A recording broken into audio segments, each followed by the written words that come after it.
শোনো সেথ, আমি একটা বদ্ধ ঘরে আবদ্ধ।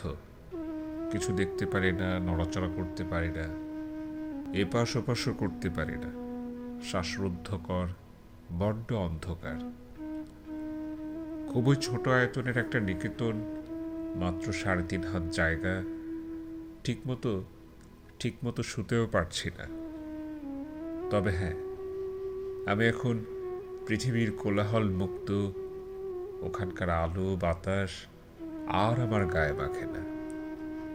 কেউ আমার কাছে কোনো চাহিদা নিয়েও আসে না। এদিক থেকে আমি বেশ ঝামেলা মুক্ত বলতে পারো। তবে তোমাকে, তোমাদেরকে খুব মনে পড়ে, ভীষণ কষ্ট হয়। কাঁদতে পারি না, আমি সব দেখতে পাই। পথচারীরা আমার পাশ দিয়ে হেঁটে চলে, আমি তাদের পায়ের শব্দ শুনি।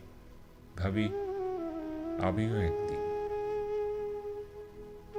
কত কিছুই মনে পড়ে।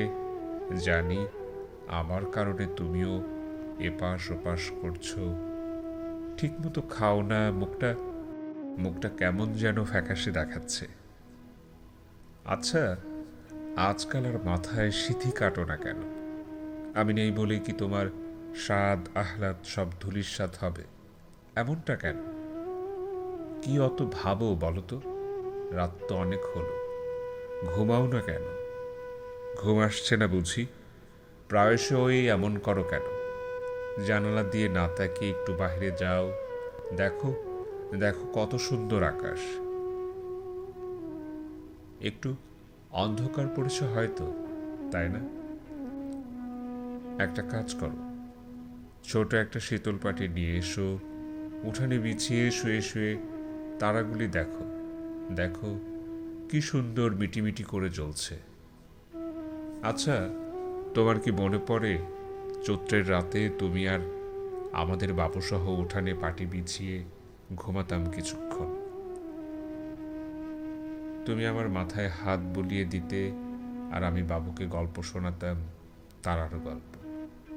আজ ওই আকাশে জ্বলে থাকা প্রতিটি তারাই আমি। তুমি আমাকে গুনতে থাকো।